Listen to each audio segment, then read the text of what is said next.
Bonsoir à tous les amis, bienvenue dans cette vidéo. On va voir ensemble, bien sûr de nuit, une petite découverte de ce nouveau GLE avec justement cet éclairage d'ambiance intérieur et aussi extérieur. On va voir tout de suite ce qui vous attend dans cette vidéo. Allez, c'est parti. On commence par l'avant, animation pas des feux, très légère animation des feux multibeam qui sont plutôt sympathiques, mais pas à la hauteur d'une Audi ou d'un Audi Q7 ou Q8. Admirez le petit hologramme Mercedes sur la portière, ça fait toujours plaisir. Allez, l'arrière, bon, pas d'animation réelle. Bon, on va plutôt faire le tour intérieur parce que je pense que ça vaut plus le détour que l'extérieur. Bon, le mieux, c'est ce qui se passe à l'intérieur. Éclairage d'ambiance, on va dire, de haute qualité, siglé Mercedes, sur le seuil de porte rétro éclairé et chromé. Et admirez déjà cet intérieur, il est plutôt sympathique. Moi, j'aime beaucoup déjà les intérieurs Mercedes. Il y a beaucoup de chrome, d'éclairage, d'ambiance, par-ci par-là, c'est plutôt sympathique. On va peut-être faire d'abord le tour à l'arrière. À l'arrière, est-ce que les passagers arrière sont oubliés? Eh bien non, vous avez déjà aussi un petit éclairage avec deux ambiances différentes sur les poignées et au-dessus avec cette ligne à LED. Et puis ce seuil de porte aussi rétroéclairé à l'arrière, c'est assez rare, faut le souligner sur certaines voitures. On est sur du premium, ne l'oublions pas. Regardez la qualité des matériaux et du design, hein. C'est avant tout une question de design. On aime ou on n'aime pas. Allez, je reprends l'avant, je mets le grand angle. Et puis, moi ce que j'aime bien quand je rentre à l'intérieur de ce GLE, regardez devant.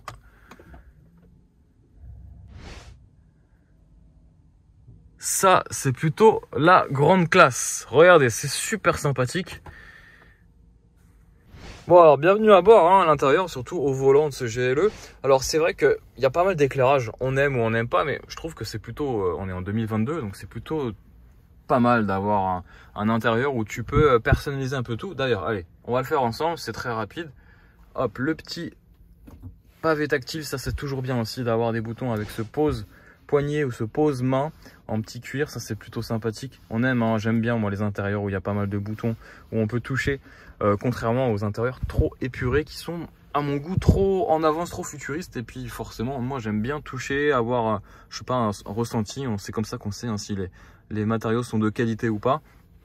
C'est plutôt pas mal. Alors écran tactile que je peux aussi gérer ici, d'ailleurs je vais le gérer plus simplement comme ça. Alors l'éclairage d'ambiance, c'est vrai qu'au tout début c'est un peu difficile et puis on s'y habitue hein, sur le menu éclairage d'ambiance, il est là. Hop, voilà. Et puis vous pouvez choisir à votre guise, soit sur des thèmes déjà prédéfinis. Voilà, on a du Red Mood, on a du Fire Red. Donc voilà, vous avez plusieurs éclairages d'ambiance. Vous pouvez même choisir s'il y a un éclairage de bienvenue. Lorsque vous changez aussi la climatisation, pareil, il y a un petit effet. Regardez, hop. Et là, quand j'augmente la température, voilà, la couleur change. Voilà, c'est des petits détails, mais les détails qui ont une importance forcément. On est sur des voitures premium. Et puis, si je veux pas de multicolore, hop, tout simplement, je décoche. Et là, je peux choisir à ma guise n'importe quelle couleur. Vous avez l'impression que c'est des paramétrables à l'infini. Donc ça c'est sur deux niveaux, on a ce niveau là et puis on a un niveau d'éclairage dans les contreportes, dans les portières, dans les poignées. Donc ça c'est plutôt pas mal. Pas encore dans la boîte à gants, mais je vous rassure, ça sert strictement à rien. Et puis voilà, donc je sais pas ce que vous en pensez de cet intérieur, sachant que vous allez me dire oui mais attention Florian, oui attention Flo, dans la nouvelle Mercedes classe S et la nouvelle classe C, vous avez un intérieur qui est absolument du futur. Et je dois vous l'avouer que voilà, j'aime bien quand on a un petit éclairage à l'intérieur des bus d'aération. D'ailleurs, ça fait un peu daté hein, ces bus d'aération. Je pense que le nouveau GLE, bien sûr, va revenir avec une couche beaucoup plus technologique et beaucoup plus futuriste à l'intérieur. Mais déjà, je trouve que il est quand même plutôt pas mal, bien réussi. Assez massif, je dois vous l'avouer, avec cette planche de bord énorme et cet écran énorme, avec ces aérateurs qui prolongent ce sentiment d'avoir un grand écran presque surdimensionné par rapport au véhicule, quoique le véhicule il est quand même je vous l'avoue, assez imposant sur les routes. Et puis ça, vous connaissez, hein, on l'a aussi sur la classe A, on l'a sur plein de choses. On peut tout paramétrer de A à Z. Ce qui est plutôt pas mal, c'est qu'ici, on a les sièges chauffants, même chauffants à l'arrière, si vous voulez. Ça sera la réponse à ma vidéo où je vous posais la question dans mon SS, à quoi servait cette touche. Vous avez même la possibilité ici d'ouvrir le coffre directement de cette position.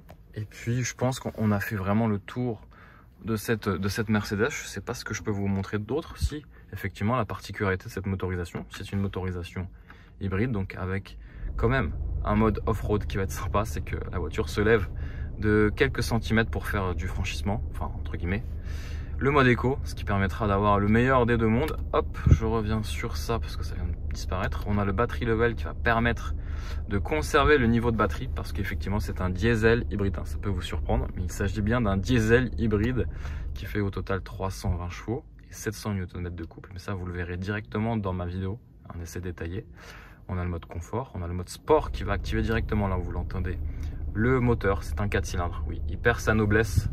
Il perd le 6 cylindres, contrairement à la motorisation 400D. Là, on a un 2 litres 4 cylindres de 194 chevaux, plus 136 chevaux du moteur électrique. Et bien entendu, le mode individuel qui va vous permettre de configurer aux petits oignons tout l'ESP, la direction, les suspensions. Voilà, si vous faites du suspension confort ou sport.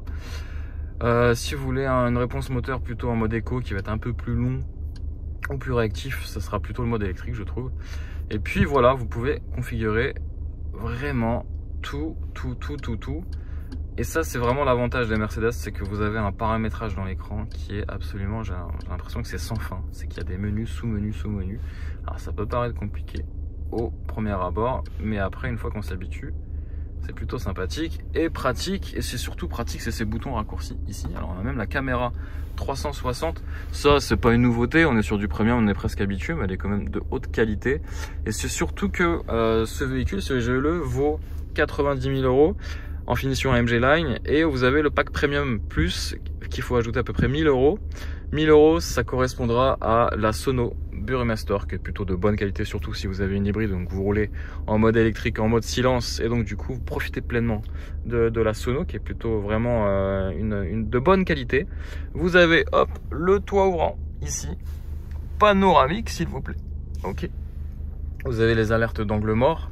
Vous avez aussi le système Keyless Go qui permettra justement de ranger vos clés dans votre joli manteau et profiter justement de l'accès à bord. Donc c'est un petit confort en plus.